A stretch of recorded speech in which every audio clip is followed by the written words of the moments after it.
Hi everyone. आज हम लोग 10 और 11 जनवरी के करंट अफेयर को देखेंगे। यह फुल पत्ती क्लास रिवीजन है। तो सबसे पहले हम लोग 10 जनवरी के करंट अफेयर को देखते हैं। क्वेश्चन फर्स्ट है, हाल ही में निजी क्षेत्र का चंद्र मिशन पेरीग्रीन फर्स्ट किसने लॉन्च किया है? तो पेरीग्रीन फर्स्ट को यूएसए ने लॉन्च किया है। यूएसए अमेरिका ने, इसका ऑप्शन भी सही है। संयुक्त राज्य अमेरिका ने पेरीग्रीन मिशन 1 शुरू किया है, जो 50 से अधिक वर्षों में चंद्रमा पर उतरने का पहला प्रयास है।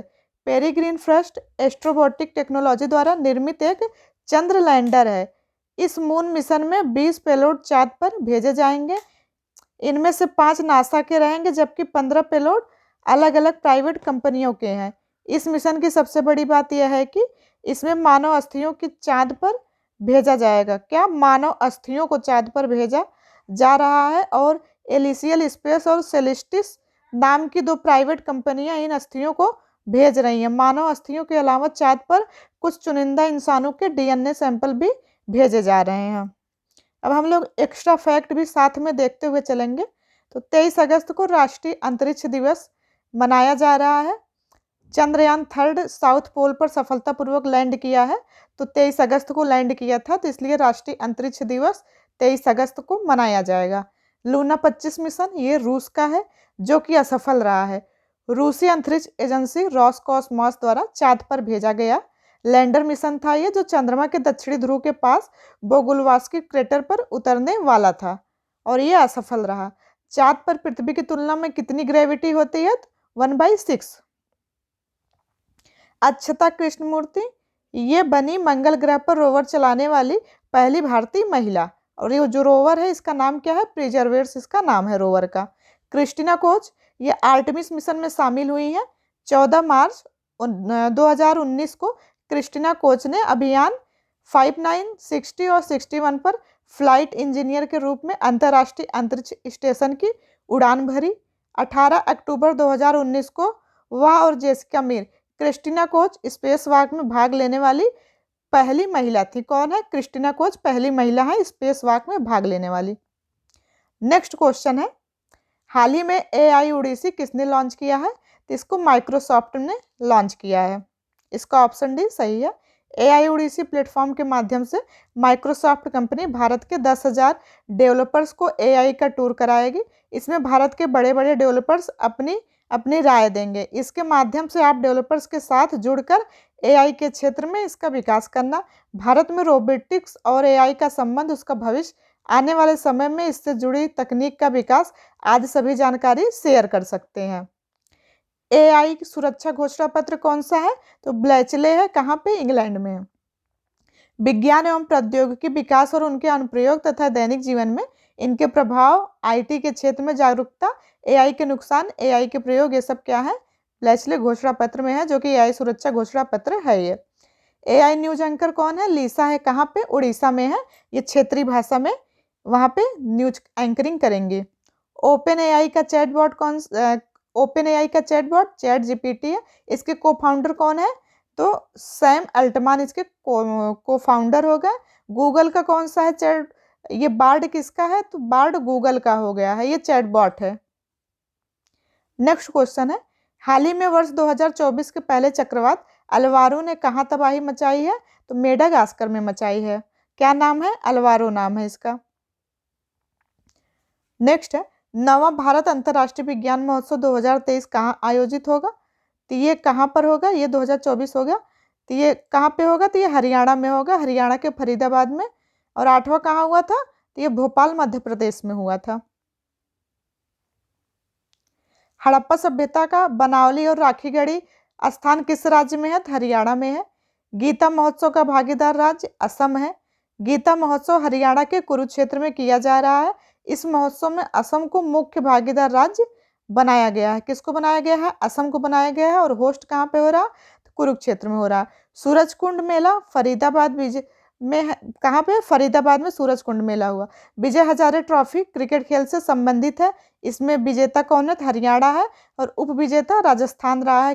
किसमें? विजय हजारे ट्रॉफी में, जो कि क्रिकेट से संबंधित ट्रॉफी है।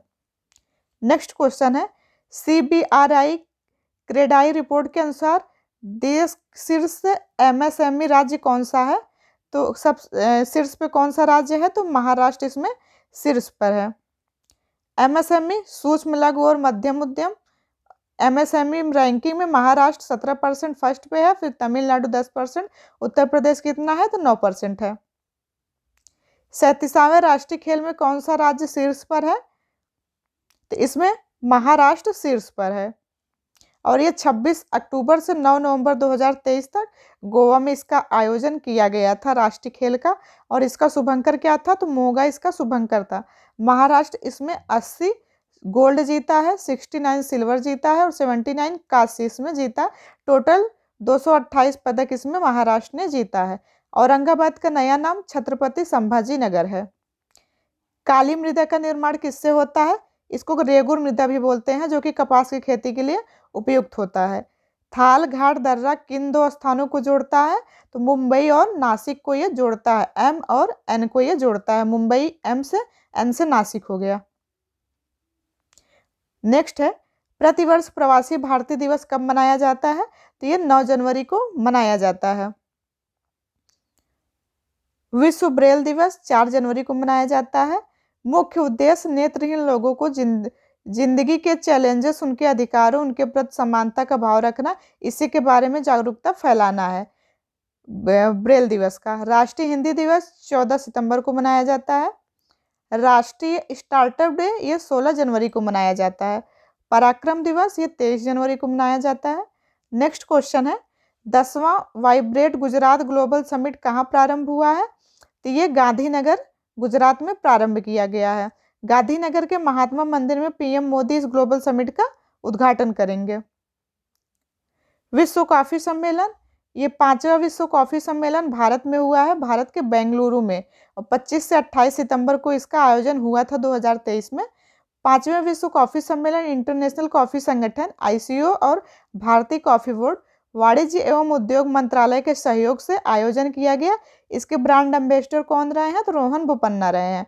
विश्व मसाला कॉन्फ्रेंस, वर्ल्ड स्पाइस कॉन्फ्रेंस 2023, ये 14वां संस्करण इसका 15 से लेकर 17 सितंबर 2023 में ये हुआ था। और कहाँ पे हुआ था? तो ये मुंबई में हुआ था, Navi Mumbai. Global fintech summit ये भी मुंबई में ही हुआ था। भारतीय सड़क सुरक्षा कॉन्फ्रेंस गांधीनगर गुजरात में हुआ था और लास्ट ईयर में ये लखनऊ में हुआ था। और विश्व वाली कॉन्फ्रेंस कहाँ पे हुई थी? तो चेक रिपब्लिक प्राग में ये हुआ था। नेक्स्ट क्वेश्चन है, हाल ही में SC और ST छात्रों के लिए योगश्री पहल किसने लॉन्च किया है? तो इसको पश्चिम बंगाल ने लॉन्च किया है। कौन सी पहल है? तो योगश्री है। पश्चिम बंगाल के मुख्यमंत्री ममता बनर्जी हैं। इन्होंने योगश्री नामक व्यापक सामाजिक कल्याण योजना शुरू की है। नंद बाबा दूध मिशन योजना उत्तर प्रदेश की है। ये योगी सरकार ने पशुपालकों को प्रोत्साहित करने के लिए नंद बाबा दुग्ध मिशन योजना की शुरुआत की है। इसके तहत 8 से 12 लीटर तक दूध देने वाली गायों के पालकों को 10,000 रुपये और 12 लीटर से अधिक दूध देने वाली गाय के पालकों को 15,000 रुपये देने की राशि दी जाएगी। शासन लागूदारी, शासन आपल्यदारी योजना ये महाराष्ट्र की है। मुख्यमंत्री संपूर्ण पुष्टि योजना उड़ीसा की है। एकामरा परियोजना ये उड़ीसा की है। अम्मा और बहन योजना सिक्किम की है। नेक्स्ट है, हाल ही में चर्चा में रही 4 स्टार्स ऑफ डेस्टिनी पुस्तक का संबंध किससे है? तो ये MM नरवणे से संबंधित है। 4 स्टार्स ऑफ डेस्टिनी ऑटोबायोग्राफी है। पूर्व 20th सेना अध्यक्ष जनरल MM नरवणे रह चुके हैं।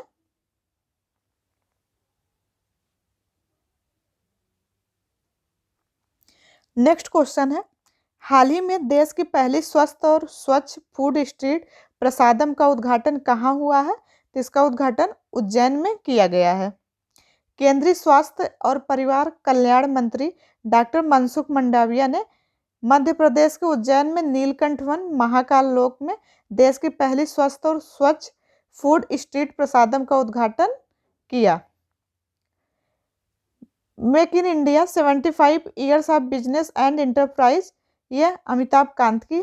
Draupadi Murmu from tribal hinterlands to Raisina Hills ये कस्तूरी रेंद की है। Golden years the many joys of living a good long life, ये रस्किन बॉन्ड की है। Through the broken glass an autobiography, ये टी.एन. शेषन की है। ये सब बुक है। अजय टू योगी आदित्यनाथ, ये शांतनु गुप्ता की है। कारगिल एक यात्री की जुबानी पुस्तक, ये ऋषिराज की है। गज उत्सव कहाँ का है? तो असम का है। नवरोज नववर्ष ये फारसी का है। नुआखाई उड़ीसा का है। भारत का पहला लाइट हाउस फेस्टिवल गोवा का है। और काटी बिहू ये असम का है। बंगस वैली फेस्टिवल जम्मू कश्मीर में मनाया जाता है। दशहरा महोत्सव नाड़ा हब्बा ये मैसूर कर्नाटक का है। बथुकम्मा उत्सव तेलंगाना का है। खादी माटी कला महोत्सव गुजरात का है। नम्मा कंबाला प्रतियोगिता ये बेंगलुरु कर्नाटक में होता है। लोसर महोत्सव लद्दाख का है। हेरत उत्सव ये जम्मू कश्मीर का है। तो अब हम लोग 11 जनवरी के करंट अफेयर को देखते हैं। हाल ही में गैब्रियल अटल किस देश के सबसे युवा और पहले समलैंगिक प्रधानमंत्री बने हैं? तो ये फ्रांस के बने हैं। इसका ऑप्शन सी सही है। फ्रांस के राष्ट्रपति इमैनुअल मैक्रोन, फ्रांस की राजधानी पेरिस सीन नदी के किनारे पर स्थित है। इमैनुअल मैक्रोन 26 जनवरी 2024 को भारत के मुख्य अतिथि होंगे। और गैब्रियल अटल जो कि 34 साल के हैं, पहले समलैंगिक प्रधानमंत्री बने हैं और ये एलिजाबेथ की जगह पे आए हैं। क्यूबा के राष्ट्रपति कौन बने हैं? तो मिगुएल डियाज कैनेल बने हैं। सिंगापुर के नए राष्ट्रपति थरमन शनमुगारत्नम बने हैं। मालदीव के नए राष्ट्रपति बने हैं मोहम्मद मुइज्जू। न्यूजीलैंड के कौन बने हैं? तो जेसिडा केंट लॉरेंस एडरसन है। और न्यूजीलैंड के नए प्रधानमंत्री क्रिस्टोफर लक्सन बने हैं। अर्जेंटीना के राष्ट्रपति कौन? तो जेवियर माइली हैं। ब्रिटेन के नए विदेश मंत्री डेविड कैमरन बने हैं। मिस्र देश के राष्ट्रपति अब्दे फतह अल सीसी बने हैं। नेक्स्ट क्वेश्चन है, वर्ष 2024 में यूनेस्को के 46वें सत्र के अध्यक्ष कौन बने? तो ये कौन करेगा ये अध्यक्षता? तो ये भारत करेगा। 2024 में होगा ये। समिति में 46वें सत्र के लिए भारत को मेजबानी के लिए चुना गया है। यूनेस्को का पूरा नाम संयुक्त राष्ट्र शैक्षिक वैज्ञानिक और सांस्कृतिक संगठन है। 1945 में इसकी स्थापना होती है। इसका मुख्यालय पेरिस में है। 1946 में भारत इसका मेंबर बना था। 21 देश इसमें शामिल है। Argentina, Belgium, Bulgaria, Greece, Bharat, Italy, Jamaica, Japan, Kazakhstan, Kenya, Lebanon, Mexico, Qatar, दक्षिण Korea, Rwanda, Saint Vincent and the Grenadines, Senegal, तुर्की, यूक्रेन, वियतनाम और जाम्बिया, ये सब इसमें शामिल हैं। नेक्स्ट क्वेश्चन है, हाल ही में सतत ऊर्जा सहयोग को बढ़ावा देने हेतु ग्रीन फ्यूल्स अलायंस इंडिया किसने लॉन्च किया है? तो ये डेनमार्क ने इसको लॉन्च किया है। डेनमार्क ने GIM ग्लोबल इन्वेस्टर मीट 2024 में सतत ऊर्जा सहयोग को बढ़ावा देने हेतु green fuels alliance India launch किया है। इसका उद्देश्य हरित हाइड्रोजन सहित हरित ईंधन क्षेत्रों को आगे बढ़ाना और दोनों देशों को कार्बन तटस्थता के अपने लक्ष्य को प्राप्त करने में मदद करना है। और यह घोषणा तब हुई जब भारत 2070 तक कार्बन तटस्थता की ओर बढ़ रहा है, जबकि डेनमार्क का लक्ष्य 2050 तक है। नाटो का नवीनतम सदस्य कौन बना है? तो फिनलैंड बना है 31 नंबर का। ग्लोबल क्लाइमेट चेंज में भारत का स्थान 7वां है और इसमें टॉप 3 में कोई भी कंट्री नहीं है। चौथे पे डेनमार्क है। सिंहली समुदाय कहाँ पाया जाता है? तो सिंहली या सिंगालिस कहते हैं इसको। ये श्रीलंका के लोगों के सदस्य हैं। पूर्व में सिलोन जो उस द्वीप के सबसे बड़े जाति समूह का गठन है। 21वीं सदी की शुरुआत में सिंहली की संख्या लगभग 13.8 मिलियन आबादी मतलब 73% होने का अनुमान लगाया गया है। विश्व बैडमिंटन चैंपियनशिप कहाँ पे हुई? तो कोपेनहेगन में हुई थी और इसमें ब्रॉन्ज मेडल H प्रणय ने जीता था भारत की तरफ से। डेनमार्क किस प्रायद्वीप पर है? तो जटलैंड पर है। SDG फर्स्ट में क्या है? तो इसमें गरीबी की बात की गई है। गरीबी उन्मूलन से लेके SDG फर्स्ट है। और टोटल SDG कितने हैं? तो 17 हैं टोटल गोल SDG के। नेक्स्ट है, IIT मद्रास किस पड़ोसी देश में अपना नया परिसर स्थापित करेगा? तो यह श्रीलंका में करेगा। इसका ऑप्शन भी सही है। IIT मद्रास ये मद्रास ने पानी से आर्सेनिक और धातु आयनों को हटाने के लिए अमृत नामक एक तकनीक विकसित की है। भारत जीपीटी लॉन्च करने वाला है रिलायंस और आईआईटी बॉम्बे के सहयोग से। ऑपरेशन पवन, भारतीय सेना ने ऑपरेशन श्रीलंका में साल 1987 में चलाया था। 11 अक्टूबर 1987 को भारतीय शांति सेना ने श्रीलंका में जाफना की लिट्टे के कब्जे से मुक्त कराने के लिए ऑपरेशन पवन को चलाया शुरू किया था। तो यहाँ पे लिट्टे के कब्जे से मुक्त करने के लिए चलाया था। नेक्स्ट है, हाल ही में विश्व हिंदी दिवस 2024 कब मनाया गया है? यह विश्व हिंदी दिवस है, तो यह 10 जनवरी को मनाया गया है। और राष्ट्रीय हिंदी दिवस कब मनाया जाता है? तो यह 14 सितंबर को मनाया जाता है राष्ट्रीय हिंदी दिवस।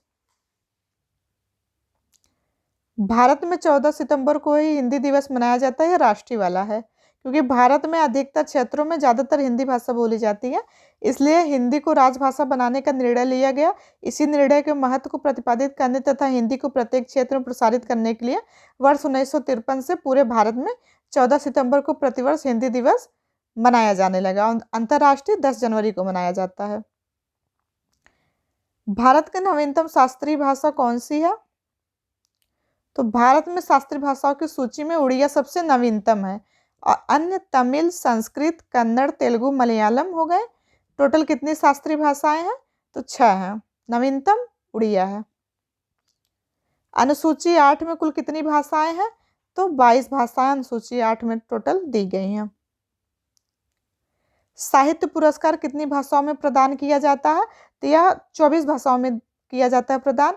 22 भाषाएं जो हैं अनुसूची में है, जो 8 में है वो 22 भाषाएं, प्लस इसमें 2 भाषाएं और हैं, एक तो राजस्थानी है, दूसरी अंग्रेजी है। इन दोनों भाषाओं को मिला के टोटल 24 भाषाओं में यह पुरस्कार दिया जाता है। और यह शुरू कब से हुआ था? तो 1955 से शुरू हुआ था साहित्य पुरस्कार। राजभाषा आयोग का निर्माण किस अनुच्छेद में है? तो यह 344 में है। प्रबुद्ध भारत पत्रिका स्वामी विवेकानंद की है। नेक्स्ट है, 27वें राष्ट्रीय युवा महोत्सव का उद्घाटन कहाँ होगा? तो ये होगा नासिक, महाराष्ट्र में। इसका ऑप्शन सी सही है। 12 जनवरी को स्वामी विवेकानंद की जयंती, जिसे देश में राष्ट्रीय युवा दिवस के रूप में मनाया जाता है। शुभंकर क्या है? भारती विशाल गिलहरी इसका शुभंकर है। दरिद्र नारायण की सेवा ये कहने वाले स्वामी विवेकानंद है। रामकृष्ण मिशन, ये स्थापना रामकृष्ण मिशन की 1 मई 1897 को हुई थी। रामकृष्ण परमहंस के परम शिष्य स्वामी विवेकानंद ने की और मुख्यालय इसका कोलकाता के निकट बेलूर में है। नेक्स्ट है, हाल ही में देश की पहली 100% इलेक्ट्रिक बाइक टैक्सी सेवा वायु किसने प्रारंभ किया है? तो ये असम ने इसको प्रारंभ किया है। असम भारत की पहली ऐप आधारित 100% इलेक्ट्रिक और विकेंद्रीकृत बाइक टैक्सी सेवा वायु स्टार्टअप कंपनी के सहयोग से राज्य सरकार द्वारा संचालित असम राज्य परिवहन निगम की एक पहल है। अमृत वृक्ष आंदोलन ये भी असम से ही संबंधित है। गंगा विलास योजना सेवा है ये, गंगा विलास सेवा। तो गंगा विलास वाराणसी से अपनी यात्रा शुरू करेगा, जो कि 51 दिनों में 3200 किलोमीटर की कुल दूरी यह तय करेगा। ये क्रूज बांग्लादेश होते हुए असम के डिब्रूगढ़ तक जाएगा। राष्ट्रीय जलमार्ग 2, ये असम से धुबरी और सादिया शंकरदेव सात्रिया डांस के फाउंडर असम। तो ये कहाँ से? असम से लेकर धुबरी सादिया तक है। काबगरुम्बा ये कहाँ का है? तो ये असम का है नृत्य। नेक्स्ट क्वेश्चन है, यूनाइटेड कप 2024 की विजेता टीम कौन है? तो जर्मनी है विजेता टीम। राइडर कप गोल्फ से संबंधित है। डूरंड फुटबॉल से, थॉमस बैडमिंटन से, उबेर ये भी बैडमिंटन से ही संबंधित कप है। नेक्स्ट क्वेश्चन है, हाल ही में उत्तर प्रदेश के किस जिले में हनुमानगढ़ी लड्डू को जीआई टैग मिला है? तो अयोध्या में मिला है। नेक्स्ट क्वेश्चन है, हाल ही में घुड़सवारी में अर्जुन पुरस्कार पाने वाली पहली भारतीय महिला एथलीट कौन है? तो ये दिव्यकीर्ति सिंह है। इसका ऑप्शन डी सही है। तो ये थे 10 और 11 जनवरी के करंट अफेयर। अगर आपको ये वीडियो अच्छी लगी हो तो वीडियो को लाइक करिएगा, चैनल पे नए हैं तो चैनल को सब्सक्राइब करिएगा। इसकी PDF आपको टेलीग्राम पे मिल जाएगी, जिसका लिंक वीडियो के डिस्क्रिप्शन में दे दिया जाएगा। मिलते हैं नेक्स्ट वीडियो में। Thank you.